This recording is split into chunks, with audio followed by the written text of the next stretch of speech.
அனைவருக்கும் வணக்கம். Weekend news ஃபர்ஸ்டின் 8 மணி பிரதான செய்திகளோடு இணைந்திருக்கின்றீர்கள். உங்களோடு இணைந்து கொள்ளும் நான் தில்ஷான் தாலிப். எழுக தமிழ் என்ற பதம் அண்மை காலமாக அதிகமாக ஊடகங்கள் மாத்திரமன்றி மக்கள் மனதுகளிலும் பேசப்பட்ட, மக்கள் வாய்களினால் பேசப்பட்ட ஒரு பதம். இன்று எழுக தமிழ் பேரணி இடம்பெற்றது. என்ன நடந்தது அது தொடர்பான தகவல்களும் இன்றைய எமது செய்தி அறிக்கையில் உங்களுக்காக காத்திருக்கின்றன. உலகின் பல்வேறு பகுதிகளிலிருந்தும் சக்தியின் குளோபல் டிவி ஊடாக எங்களோடு இணைந்திருக்கும் உங்கள் அனைவரையும் சந்திப்பதில் மகிழ்ச்சி. இனி விரிவான செய்திகளுக்கு செல்லும் முன்னர் முதலில் தலைப்புச் செய்திகள். முதலாவது எழுக தமிழ் எழுச்சி பேரணி யாழ்ப்பாணத்தில் நிறைவு. தமிழ் மக்களின் சுய நிர்ணய உரிமை, இணைந்த வடக்கு கிழக்கு உள்ளிட்ட பல்வேறு கோரிக்கைகளும் முன்வைப்பு. 4வது நாளாகவும் தமிழ் அரசியல் கைதிகள் உணவு தவிர்ப்பு போராட்டத்தில். ஓமல் பே சோபித்த தேரர் ஹெல உரிமைய கட்சியின் தலைமைத்துவத்திலிருந்து விலகல். சிகை அலங்கார ஊழியரை போலீஸ் அதிகாரி தாக்கிய சம்பவத்தை கண்டித்து ஹேட்டனில் ஆர்ப்பாட்டம். இனி விரிவான செய்திகளுக்கு எங்களுடைய அவதானத்தை நாம் செலுத்துவோம். தமிழ் மக்களின் அடிப்படை வாழ்வுரிமை உள்ளிட்ட கோரிக்கைகளை வலியுறுத்தி எழுக தமிழ் எழுச்சி பேரணி யாழ்ப்பாணத்தில் இன்று நடைபெற்றது.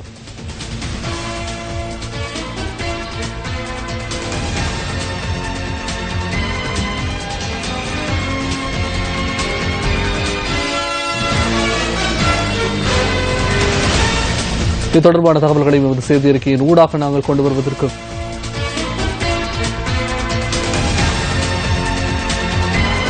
தமிழ் மக்கள் பேரவையின் ஏற்பாட்டில் நல்லூர் கந்தசுவாமி ஆலய வளாகம் மற்றும் யாழ் பல்கலைக்கழக பரமேஸ்வரா சந்தி ஆகிய இடங்களில் இருந்து பேரணிகள் ஆரம்பமாகின. வடமாகாண முதலமைச்சர் சி வி விக்னேஸ்வரன் உள்ளிட்ட தமிழ் மக்கள் பேரவையின் பிரமுகர்களும் பேரணிகளில் கலந்து கொண்டிருந்தனர். வடமாகாணத்தின் 5 மாவட்டங்களில் இருந்தும் கிழக்கு மாகாணத்தில் இருந்தும் மக்கள் இந்த பேரணிக்காக வருகை தந்திருந்ததாக நமது செய்தியாளர்கள் கூறினர்.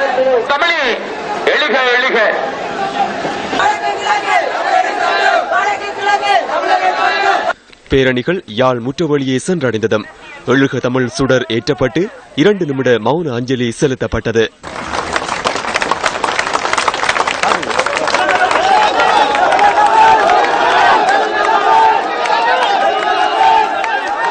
இந்த மண்ணில் நடந்த இனப்படுகொலையில் கொலையுண்ட அனைத்து மக்களுக்கும், இந்த மண்ணுக்கும் மக்களுக்குமாக தங்கள் உயிரை அர்ப்பணித்த உயர்ந்த உள்ளங்களுக்குமாக 2 நிமிடம் மௌன அஞ்சலியை செலுத்துவோம்.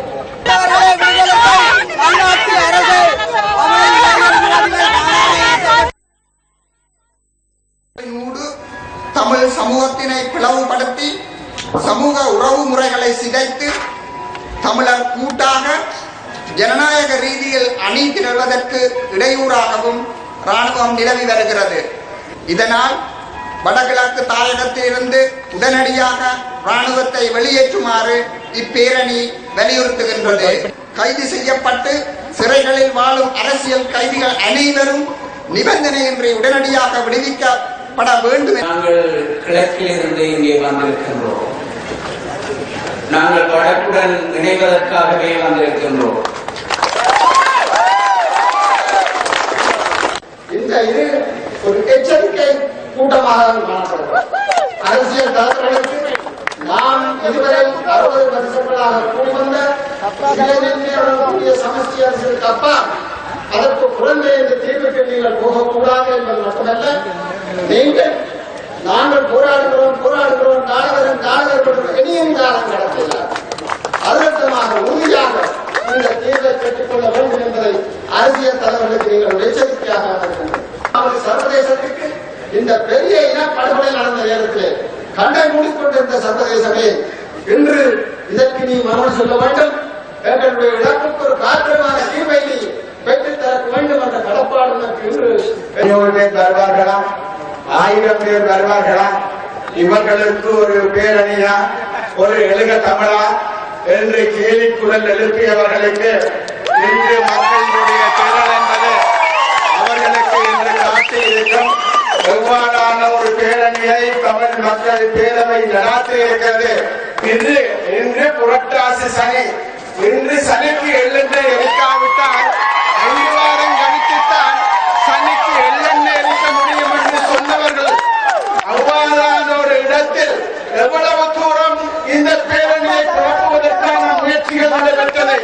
ஊடகங்கள் முயற்சி செய்தன, டக்ளஸ் தேவானந்தம் முயற்சி செய்தார்.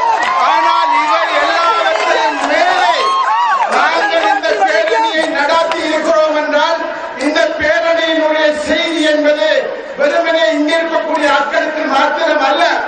இந்த பேரணியினுடைய செய்தி என்பது எமது ஜனாதிபதியினுடைய காதுக்கு போக வேண்டிய செய்தி. இந்த பேரணியினுடைய செய்தி என்பது ரணில் விக்ரமசிங்கே கேட்க வேண்டிய செய்தி.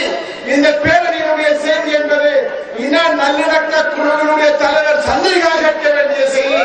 இப்பேரணியினுடைய செய்தி என்பது எதிர்கட்சி தலைவர் சம்பந்தர் கேட்க வேண்டிய செய்தி. ஆகவே இந்த செய்தி எல்லாம் என்று சொல்லி சொன்னால் தமிழ் மக்கள் என்ன கோரிக்கையை முன்வைத்திருக்கிறார்கள்? சமஷ்டி அரசியலமைப்பு முறையிலான அரசியல் சாசனமாக இருக்க வேண்டும். அதை சம்பந்தர் முன்னெடுக்க வேண்டும். அதன் முன்னெடுக்கப்பட்ட பட்சத்தில் அவர் சொல்ல வேண்டும், தங்களையும் இந்த அரசாங்கம் ஏமாற்றிவிட்டது, எல்லாரையும் ஏமாற்றி இருக்கிறது. அடிப்படை நியாயபூர்வமான உரிமைகளை வென்றெடுக்கும் வரை ஏறக்குறைய 60 வருடங்களாக சாத்வீகத்தில் ஆயுதத்தில் போராடி வந்த நாங்கள் மீண்டும் மக்களுடைய பேராதரவுடன் தொடர்கின்ற இந்த போராட்டம் ஒரு நியாயமான வெற்றியை கொடுக்கும். அப்படியான ஒரு வெற்றியை எடுப்பதன் மூலம்தான் ஆயிரக்கணக்கான தங்களுடைய உயிர்களை தியாகம் செய்த அனைத்து இயக்க போராளிகளும் பொதுமக்களுக்கும் நாங்கள் ஒரு மிகப்பெரிய அஞ்சலியை செலுத்தியவர்களாக இருப்போம்.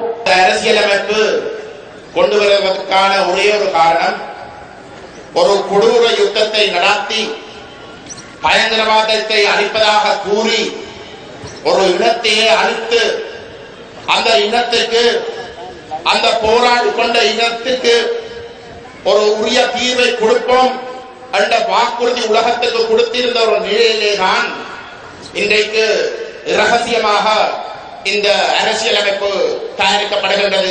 உண்மையிலே இந்த மக்களுடைய அபிலாஷைகள் முற்றுமுழுதாக ஏற்றுக்கொள்ளக்கூடிய ஒரு நிலைமை இருந்தால் ஏன் இந்த ரகசியம்? இன்றைக்கு சிங்கள தலைவர்கள் தங்களுடைய சொந்த மக்களுக்கே கூறி வருகின்ற வாக்குறுதி என்னவென்றால் ஒரு ஒற்றையாட்சி தான் வழங்கப்படும் என்று. நாவற்குழியில், முருங்கனில், வவுனியாவில், முல்லைத்தீவில் 10,000க்கும் மேற்பட்ட சிங்கள குடும்பங்கள் குடியேற்றப்பட்டுள்ளன. இது எதற்காக? இவ்வாறான குடியேற்றங்கள் எமது மக்களுக்கு குழப்பத்தை விளைவிக்கின்றன. போர்க்குற்ற பொறிமுறை கலப்பு பொறிமுறையாக இருக்க வேண்டும் என்பது சர்வதேச எதிர்பார்ப்பு. வெளிநாட்டு வழக்கு நடத்தினர், வெளிநாட்டு நீதிபதிகள் சர்வதேச போர்க்குற்ற சட்டத்தை உள்ளேற்றல் போன்றவை இல்லாமல் கலப்பு பொறிமுறையை நிராகரித்து மீண்டும் உள்ளக பொறிமுறையை மட்டும் எமது நல்லாட்சி அரசாங்கம் நாடுவது எமக்கு சந்தேகங்களை எழுப்பியுள்ளது. தமிழ் பேசும் மக்களும் சிங்கள மொழி பேசும் மக்களும் சுமூகமாக சம அந்தஸ்துடன் நல்லுறவுடனும் இனியாவது வாழ்வதானால் வடக்கு கிழக்கு மாகாண தமிழ் பேசும் மக்களுக்கு அவர்களின் சுயநிர்ணய உரிமையை மதித்து சுயாட்சி வழங்குவதுதான் ஒரே வழி. தமிழ் மக்கள் எதிர்நோக்கும் பல பிரச்சனைகள் தொடர்பிலும் முதலமைச்சர் உரையாற்றினார். மத்தியின் மேலாதிக்கம் தற்பொழுதும் தொடர்கின்றது. ராணுவ பிரசன்னம் தொடர்கின்றது. ஆக்கிரமிப்புகள் தொடர்கின்றன. அரசியல் கைதிகள் பிரச்சனை தொடர்கின்றது. காணாமற் போனோர் பிரச்சனை தொடர்கின்றது. ஆக்கிரமிப்பும் தொடர்கின்றது. வடமாகாண மக்கள் பிரதிநிதிகளை புறக்கணிக்கும் நடவடிக்கைகள் தொடர்கின்றன. அவற்றிற்கு தீர்வை காணாமல் நல்லிணக்கம் பற்றியும் புதிய அரசியல் யாப்பு பற்றியும் பேசுவது கரத்தையை குதிரைக்கு முன் பூட்டுவதற்கு ஒப்பானது. எமது சிங்கள சகோதர சகோதரிகள், ஏன் எமது ராணுவ, கடற்படை, விமானப்படை சகோதர சகோதரிகள் எமது மனோநிலையை புரிந்து கொள்வார்கள் என்று நம்புகின்றோம். எழுக தமிழ் பேரணிக்கு ஆதரவு தெரிவித்து வடமாகாணத்தின் அநேகமான பகுதிகளில் வர்த்தக நிலையங்கள், சந்தைகள் மற்றும் நிறுவனங்கள் இன்று மூடப்பட்டிருந்தன. தமிழ் அரசியல் கைதிகள் அடிக்கடி இலங்கை அரசியல் அரங்கிலே பேசப்படும் ஒரு பேசுபொருள். தமிழ் அரசியல் கைதிகள் 20 பேர் அனுராதபுரம் சிறைச்சாலையில் முன்னெடுத்து வரும் உண்ணாவிரதம் 4வது நாளாக இன்றும் தொடர்கின்றது. உண்ணாவிரதத்தில் ஈடுபட்டுள்ள தமிழ் கைதிகள் சிறைச்சாலையில் உணவை தவிர்த்து வருவதாக சிறைச்சாலைகள் ஆணையாளரும் ஊடக பேச்சாளருமான துஷார உப்புல்தெனிய தெரிவித்தார். பயங்கரவாத தடை சட்டத்தின் கீழ் கைது செய்யப்பட்டு நீண்ட காலமாக தாம் தடுத்து வைக்கப்பட்டுள்ளமைக்கு எதிர்ப்பு தெரிவித்து கடந்த 21ஆம் திகதி முதல் 20 தமிழ் அரசியல் கைதிகள் உண்ணாவிரதத்தில் ஈடுபட்டு வருகின்றனர். தம் மீதான சட்ட நடவடிக்கைகளை விரைவுபடுத்துமாறும் தமது வழக்குகளை தமிழ் பிரதேச நீதிமன்ற வரம்பிற்குள் மாற்றுமாறும் தமிழ் அரசியல் கைதிகள் கோரிக்கை விடுத்துள்ளனர். ஆயினும் இந்த கைதிகள் தொடர்பில் நீதிமன்ற வழக்கு விசாரணைகள் இடம்பெற்று வருவதால் சிறைச்சாலைகள் திணைக்களத்தினால் அவர்களின் கோரிக்கை தொடர்பில் தலையிட முடியாத நிலை காணப்படுவதாக சிறைச்சாலைகள் ஊடக பேச்சாளர் கூறினார். தமிழ் அரசியல் கைதிகள் தொடர்பில் சட்டமா அதிபர் திணைக்களத்தின் அறிவுறுத்தலுக்கு அமைய நீதிமன்றத்தினால் தீர்மானம் எடுக்கப்பட வேண்டியுள்ளதாக அவர் மேலும் சுட்டிக்காட்டினார். எழுக இலங்கை பேரணி என்று ஒன்று நடைபெறுகின்றது. மட்டக்குடியில் இடம்பெற்ற நடமாடும் சேவையில் கலந்து கொண்டு தேசிய கலந்துரையாடல் சகவாழ்வு அமைச்சர் மனோ கணேசன் கருத்து தெரிவித்தார். வடமாகாணத்திலே இப்பொழுது இந்த தினத்திலே எழுக தமிழ் என்ற ஒரு அரசியல் போராட்டம் நடந்து கொண்டிருக்கின்றது. அந்த போராட்டம் நாங்கள் முரண்படவில்லை. அதை நாங்கள் ஆங்கில வரக்கூடிய கருத்துக்களை எல்லாம் உள்வாங்கி எழுக தமிழ் என்று சொல்லும் பொழுது எழுக இலங்கை என்று சொல்லக்கூடிய அந்த கோதாவுக்குள் தொனிப்பொருளுக்குள்ளே உள்ளடக்க பார்க்கின்றோம். எழுக இலங்கை என்று சொன்னால் எழுக தமிழ், எழுக சிங்களம், எழுக முஸ்லீம் எல்லோரையும் உள்ளடக்கும் செயல்பாடாக இருக்கின்றது. ஆகவே எல்லோரும் ஒன்றாக எழுதி வைக்க வேண்டிய காலகட்டம் உருவாகி இருக்கின்றது. இன்று எழுக தமிழ் என்று அவர்கள் சொல்வார்களே, ஆனால் அங்கே ஏதோ மனக்குறை இருக்கின்றது, ஏதோ குறைபாடுகள் இருக்கின்றன. கொழும்பிலே குவிந்திருக்கக்கூடிய அதிகாரங்கள் எல்லாம் பகிர்ந்து மாகாணங்களுக்கு வழங்கப்பட வேண்டும். வழங்கப்பட்டால் தான் உண்மையான ஐக்கியம் ஏற்பட்டு தெளிவானங்கள் இருக்கின்றோம். ஆகவே தான் அந்த எழுக தமிழ் என்ற அந்த போராட்டத்தை நாங்கள் சாதகமாக பார்க்கிறேன் என்று கூறி வைக்க வேண்டும் நினைக்கின்றேன். சாதக பார்ப்பதன் மூலமாகத்தான் அதை உள்வாங்கிக் கொண்டு நாங்கள் செயல்படக்கூடிய வாய்ப்பு இருக்கின்றது. சர்வதேச நாணய நிதியத்தின் பிரதிநிதிகள் குழு ஒன்று நாட்டிற்கு வருகை தந்துள்ளது. நேற்றைய தினம் ஊடகவியலாளர் சந்திப்பு ஒன்றில் கலந்து கொண்ட இந்த குழுவினர் வெட் வரி தொடர்பில் கருத்து தெரிவித்தனர். 2016-2017 ஆண்டுக்கான வருமான இலக்கை எட்டுவதற்கு வரியை மீண்டும் அறவிடுவதற்கான துரித செயற்பாடுகளை முன்னெடுப்பது அவசியமாகும். உயர் தரத்தை கொண்ட வரிக் கொள்கை ஒன்றை 2017 ஆண்டுக்கான வரவு செலவு திட்டத்தினூடாக அறிமுகப்படுத்தி தேசிய உற்பத்தியில் குறைந்த மட்டத்தில் காணப்படும் இலங்கையின் வரி வருமானத்தை அதிகரிக்க வேண்டும். இலகுவில் கணிப்பிடக்கூடிய செயற்திறன் மற்றும் நியாயமான வியூகத்துடன் வரிமுறையை மீண்டும் மொழிபெயர்த்தல் மற்றும் நாட்டின் சமூக மற்றும் அபிவிருத்தி இலக்குகளை பூர்த்தி செய்யக்கூடிய வளங்களை உருவாக்குவதற்காக புதிய தேசிய வருமான சட்டம் மற்றும் அதனுடன் தொடர்புடைய சட்ட நடவடிக்கைகளை ஆரம்பிப்பது முக்கியமானதாகும். வெட் வரி தொடர்பில் ஊடகவியலாளர்கள் இங்கு எழுப்பிய கேள்விகளுக்கு நாணய நிதியத்தின் பிரதிநிதிகள் பதிலளித்தனர். வெட் வரி தொடர்பான திருத்த சட்ட மூலம் ஒன்றை பாராளுமன்றத்தில் சமர்ப்பிப்பதை காணுவதற்கும் நாம் ஆவலாக உள்ளோம். அதனூடாக இந்த நாட்டிற்குள் வளர்ச்சியொன்று ஏற்பட்டு வருகின்றது எனவும் அனைத்து விடயங்களும் தெளிவாக உள்ளதாகவும் நாணய நிதியத்திடம் எமக்கு அறிவிக்க முடியும். இலங்கை அரசாங்கத்தின் வருமான வரிமுறையில் திருத்தத்தை ஏற்படுத்தும் தீர்மானத்தினுடனேயே நாம் உள்ளோம். அதனூடாக வரிமுறைகள் சமநிலைப்படுத்தப்படும். 2017 ஆண்டுக்கான வரவு செலவு திட்டத்திற்குள் மறைமுக வரி அல்ல, நேரடி வரி பிரதான அம்சமாக இருக்க வேண்டும். வெட் வரிக்கும் சமமான இடம் வழங்கப்பட வேண்டும். 2017 ஆண்டு வெட் வரியை முழுமையாக நடைமுறைப்படுத்த வேண்டும். 2017 ஆண்டு வரவு செலவு திட்டத்தில் அது பிரதான விடயமாக காணப்பட வேண்டும். வெட் வரி என்பது தற்காலிக தீர்வே. இலங்கைக்கு வெட் வரி பயனுள்ளதாக அமையும் என நாம் எண்ணுகின்றோம். இதேவேளை வெட் வரி திருத்தத்திற்கு எதிராக மீண்டும் நீதிமன்றம் செல்ல உள்ளதாக ஒன்றிணைந்த எதிர்க்கட்சி தெரிவிக்கின்றது.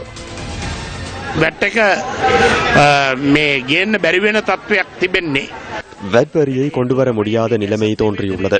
செப்டம்பர் 9ஆம் தேதி வெட் வரி திருத்தத்திற்கான வர்த்தமானி வெளியிடப்பட்டது. அமைச்சரவை 13ஆம் தேதி வெட் வரி திருத்தத்திற்கு அனுமதி வழங்கியது. இம்முறையும் அமைச்சரவையின் அனுமதியின்றி தன்னிச்சையாக வெட் வரி திருத்தத்திற்கான வர்த்தமானியை வெளியிட்டுள்ளனர். அதனால் அது தொடர்பில் சட்ட நடவடிக்கைகளை முன்னெடுக்க நாம் எதிர்பார்த்துள்ளோம்.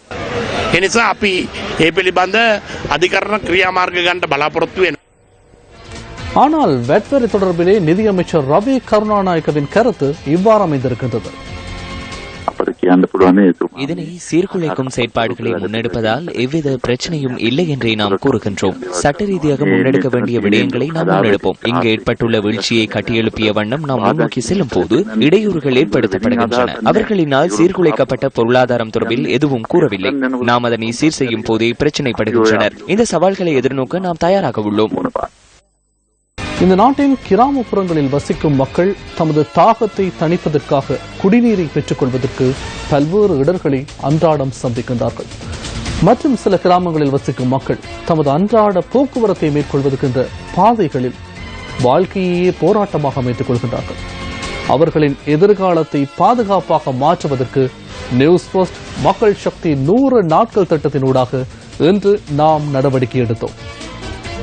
கடந்த 3 தலைமுறைகளாக அம்பேகமுவ ரதம் பலாகம பிரதேசத்தில் 400 குடும்பங்கள் மிகவும் துயரத்தின் மத்தியில் சுத்தமான குடிநீருக்காக கனவு கண்டு வந்தனர்.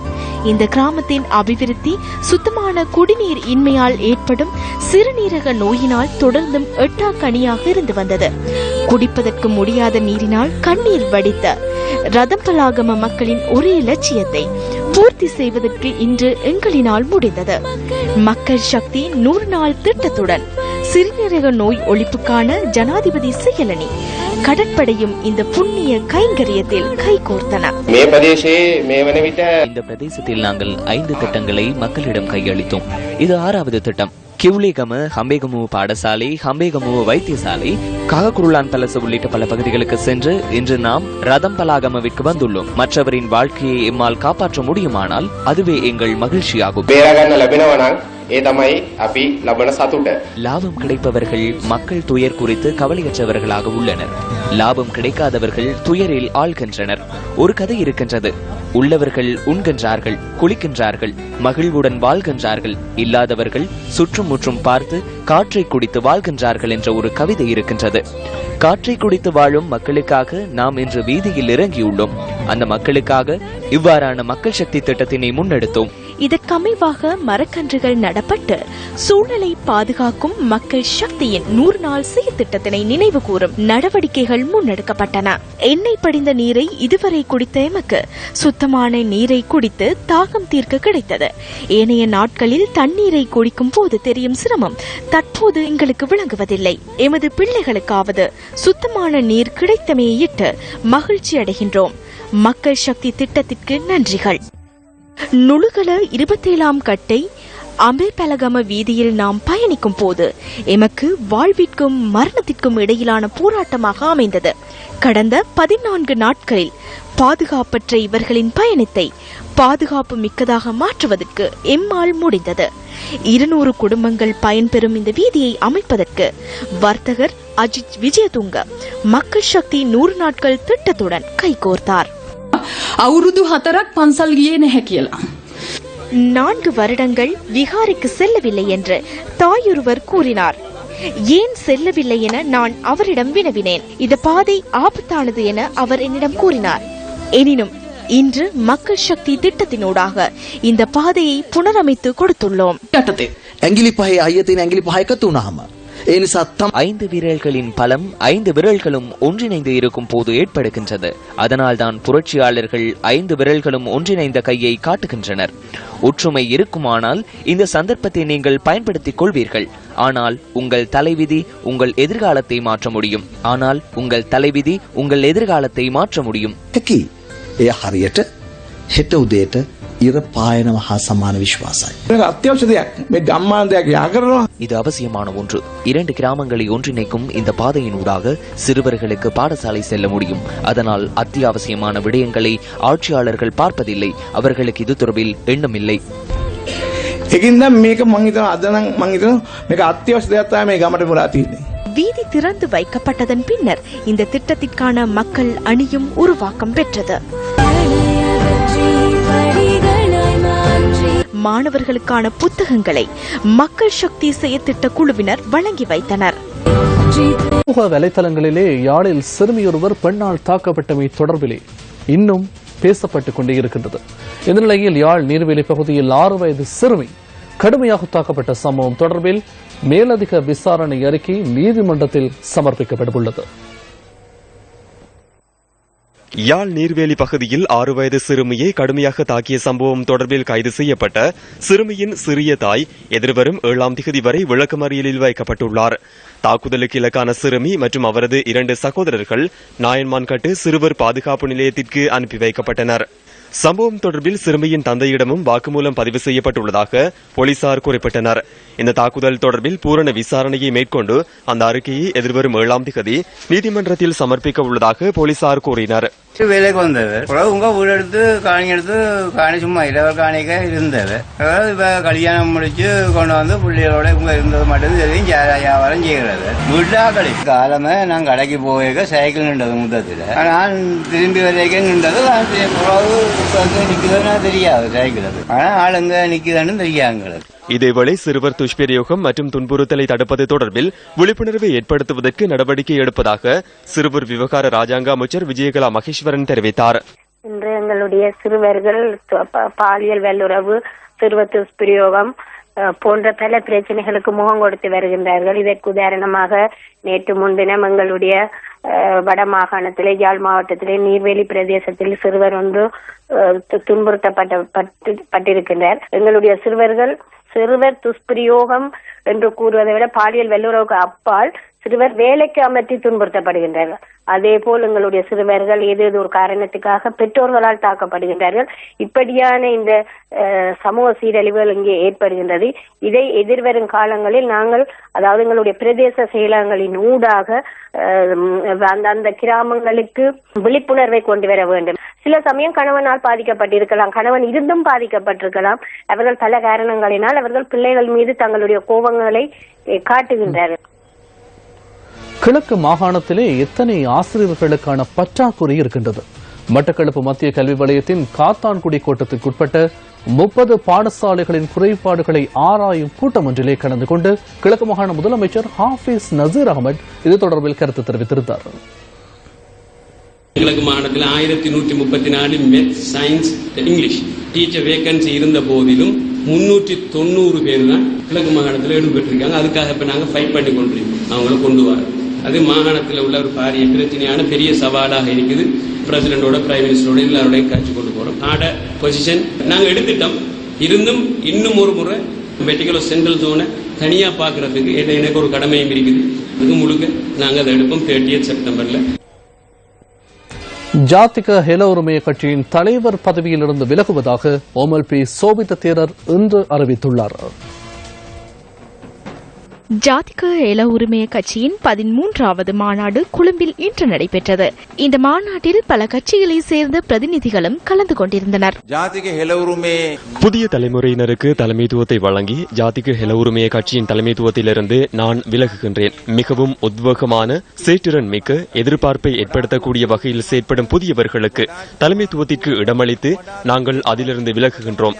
ஆனாலும் இந்த நோக்கம் தொடர்பில் மிகவும் அவதானத்துடன் நாங்கள் கண்காணித்துக் கொண்டிருப்போம். ஜாதிக ஹெல உரிமையின் பொதுச் செயலாளராக அமைச்சர் பாட்டலி சம்பிக்க ரணவக்கு தொடர்ந்தும் செயற்படுவதுடன் கட்சியின் உயர் பீடத்திற்கு OMLP சோபித்த தேரரும் அதுரலியே ரத்ன தேரரும் நியமிக்கப்பட்டுள்ளனர். தலைமையக போலீஸ் இன்ஸ்பெக்டரால் சிகை அலங்கார ஊழியர் தாக்கப்பட்ட சம்பவத்தை கண்டித்து ஹட்டன் நகரில் இன்று ஆர்ப்பாட்டம் முன்னெடுக்கப்பட்டது. ஹட்டன் நகரில் உள்ள சிகை அலங்கார நிலைய உரிமையாளர்கள், ஊழியர்கள் உள்ளிட்டவர்கள் இந்த ஆர்ப்பாட்டத்தில் கலந்து கொண்டனர். உயர் அதிகாரி அவர்களுக்கு முடிவு செய்யப்பட்ட வரவில்லை என்று கடுமையான சொற்களிலும் தூசணத்தினாலும் பேசி துன்புறுத்தி மிகவும் கொடுமையான முறையில் அவரை தாக்கி கிழங்கன் வைத்தியசாலையிலே அவர் அனுமதிக்கப்பட்டிருக்கிறார். சட்டத்தை காக்கும் போலீஸ் அதிகாரி அவர்கள் சட்டத்தை மீறிய கையில் எடுத்து எங்களை அடிக்கும் பொழுது நாங்கள் எங்கே போய் முறைப்பாடு செய்வது? தாக்குதலுக்கு இலக்கான இளைஞனுக்கு நியாயம் கிடைக்க வேண்டும் என ஆர்ப்பாட்டக்காரர்கள் வலியுறுத்தினர். ஆர்ப்பாட்டம் நடைபெற்ற இடத்திற்கு மத்திய மாகாண சபை உறுப்பினர் கணபதி கனகராஜும் வருகை தந்திருந்தார். நேற்று அவர் கடையில வேலை செய்யற நேரம் ஒரு ஆள் தனியா இருந்ததுனால போக முடியலன்னு முதல்ல சொல்லி இருக்கிறாரு. கொஞ்ச நேரத்துக்கு பிறகு ஒரு கஸ்டமர் வெட்டி இறக்கக்குள்ளதான் அந்த போலீஸ்க்கு கூட்டிட்டு போயிருக்காங்க. முடிய வெட்டிக்கிட்டு அவங்க அனுப்பி இருந்தா கூட பரவாயில்ல, ஆனா பயங்கரமா அடிச்சிருக்கிறாங்க. ஓடி வர்ற நேரம் திரும்ப திறத்துக்கிட்டும் வந்திருக்கிறாங்க. அது மட்டும் இல்ல, அவருக்கு 4 பிள்ளைகள் இருக்கிறாங்க.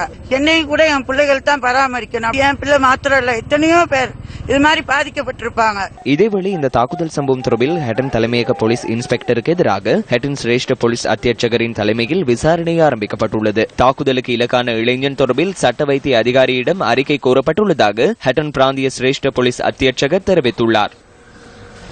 முல்லைத்தீவு மாவட்டத்தைச் சேர்ந்த பாடசாலை மாணவர்களுக்கான 3 மாத யோகாசன பயிற்சி நெறி இன்று ஆரம்பித்து வைக்கப்பட்டது. யாழ் இந்திய துணை தூதுவர் ஏ நடராஜா தலைமையில் முல்லைத்தீவு மந்துவில் அரசினர் தமிழ்கலவன் பாடசாலையில் இந்த நிகழ்வு இடம்பெற்றது. பாடசாலை அதிபர், வலயக்கல்வி பணிமனை அதிகாரிகள், மாணவர்கள் உள்ளிட்ட பலர் கலந்து கொண்டிருந்தனர்.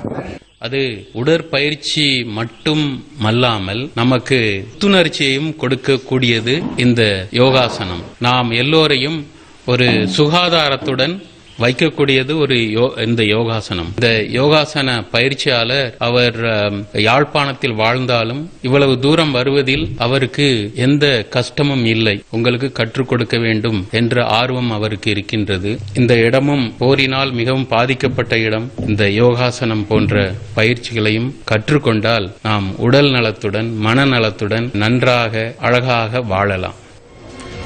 அமைச்சர் நவீன் திசாநாயக்க அண்மை காலமாக பல விவாதத்துக்குரிய கருத்துக்களை தெரிவித்து வருகின்றவர். இந்நிலையில் உடவளவு கரும்பு ஆராய்ச்சி நிறுவனத்தை இன்று கண்காணித்த சந்தர்ப்பத்திலே அவர் இவ்வாறானதொரு கருத்தை தெரிவித்திருந்தார். கொள்கை ரீதியான சிக்கல்களே எமக்கு பிரதான பிரச்சனையாகும். சீனி கைத்தொழிலும் கரும்பு ஆராய்ச்சி நிறுவனமும் வேறாக இருக்க வேண்டும். இதனை ஏற்றுக்கொள்ள முடியாது, மாற்ற வேண்டும். நவீன் திசாநாயக்க, ரிஷாட் பதியுதீன், ஜோன் அமரதுங்க போன்ற ஏதேனும் ஒரு அமைச்சருக்கு சீனி கைத்தொழிலை வழங்க வேண்டும். நவீன் திசாநாயக்கவுக்கு வழங்க வேண்டும் என நான் கூறவில்லை. எனினும் கொள்கையிலேயே நாம் உள்ளோம். இந்த விடயம் தொடர்பில் மிகவும் ஆழமாக ஜனாதிபதி, எமது பிரதிநிதிகள், மாவட்ட அமைச்சர்களுடன் கலந்துரையாட எண்ணியுள்ளேன். அரசு தகவல் திணைக்கள பணிப்பாளர் நாயகம் கலாநிதி ரங்க கலான் சூரிய அண்மையில் தெரிவித்த கருத்து தொடர்பில் மகா சங்கத்தினர் மற்றும் பொதுமக்கள் அதிருப்தி தெரிவித்துள்ளனர்.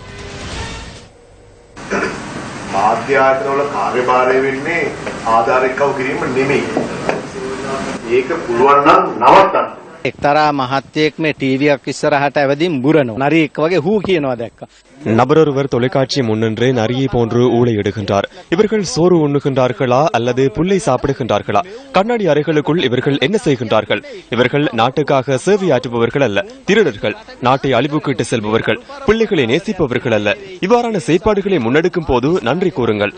மிருகங்களை போன்று கூச்சலிடாது கிராமங்களுக்கு சென்று அங்குள்ள குறைபாடுகளை ஆராய்ந்து நாட்டிற்கு பயனுள்ள வகையில் செயற்படுங்கள். அதுவே மனிதாபிமானமாகும். මාධ්‍ය තමයි අදිසි විපත්තියකදී ஏதேனும் அனர்த்தம் ஒன்று ஏற்படும் சந்தர்ப்பங்களில் ஊடகமே முன் நிற்கின்றது. அதனை ஊடகங்கள் அறிக்கையிடுகின்றன. மனிதர்களே ஊடகங்களில் சேவையாற்றுகின்றனர். மக்களுக்கு ஏதேனும் அனர்த்தம் ஏற்படும் போது கருணை உள்ளம் கொண்டவர்களால் அதனை பார்த்துக் கொண்டிருக்க முடியாது. அவர்களுக்கு உதவுவது சக மனிதர்களின் பொறுப்பாகும். ஊடகம் ஒன்றினால் அவ்வாறான செயற்பாடுகள் முன்னெடுக்கப்படுகின்றது எனின் அதனை நிராகரிக்க முடியாது, குறை மதிப்பீடு செய்ய முடியாது. ஊடகங்களை நாம் பாராட்ட வேண்டும். ගම්මැද්ද වැඩසටහන තුළ සිරස මාධ්‍ය ජාලේ மக்கள் சக்தி திட்டத்தின் ஊடாக அரசியல்வாதிகளிடமிருந்து நழுவி செல்லும் விடயத்தை சிரச ஊடகம் கைப்பற்றியுள்ளது. மக்கள் சக்தி திட்டத்தின் ஊடாக அப்பாவி மக்களுக்கு குடிநீர், வீதிகள் உள்ளிட்ட அனைத்தும் வழங்கப்பட்டுள்ளன. அரசியல்வாதிகள் என்ற ரீதியில் மக்கள் சக்தி திட்டத்தை பாராட்டுவது மாத்திரமின்றி எம்மிடமிருந்து நழுவி சென்ற விடயத்தை மக்கள் சக்தியின் ஊடாக மக்களுக்காக முன்னெடுக்கப்படும் பாரிய அர்ப்பணிப்பை அவதானிக்கும் போது நாம் மகிழ்ச்சி அடைகின்றோம். மக்கள் சக்தி ஊடாக தலைவர்கள் உருவாகுகின்றனர். சமூகத்திற்குள் பலம் வாய்ந்த தலைவர்கள் உருவாகுகின்றனர். மக்கள் சக்தியின் ஊடாக இவர்கள் கலந்துரையாடும் விடயங்களை நாம் காண்கின்றோம். தமது நாட்டிற்காக கம்பீரமாகவும் கௌரவத்துடனும் பேசுகின்றனர். மக்கள் சக்தி எமது நாட்டை அபிவிருத்தி செய்யும் பாரிய சக்தி என தற்போது நாம் உணர்ந்துள்ளோம். இவர்கள் இவ்வாறு செயற்படுவார்களாக இருந்தால் கல்வி கற்றவர்கள் குளிரூட்டப்பட்ட அறைக்குள் இருந்து முட்டாள்தனமான செயற்பாடுகளில் ஈடுபடுகின்றனர் என எண்ண தொடங்குகின்றது. இதனால் இதனை விட புத்தி சாதுரியமாக செயற்படுவது சிறந்ததாகும். இவ்வாறான கருத்துக்களினால் அரசாங்கமும் அசௌகரியத்துக்குள்ளாகின்றது. இத்துடன் நியூஸ் ஃபர்ஸ்ட் இரவு 8 மணி பிரதான செய்தி அறிக்கை நிறைவு பெறுகின்றது. அடுத்த பிரதான செய்தி அறிக்கையை இரவு 10:45 எதிர்பாருங்கள். வணக்கம்.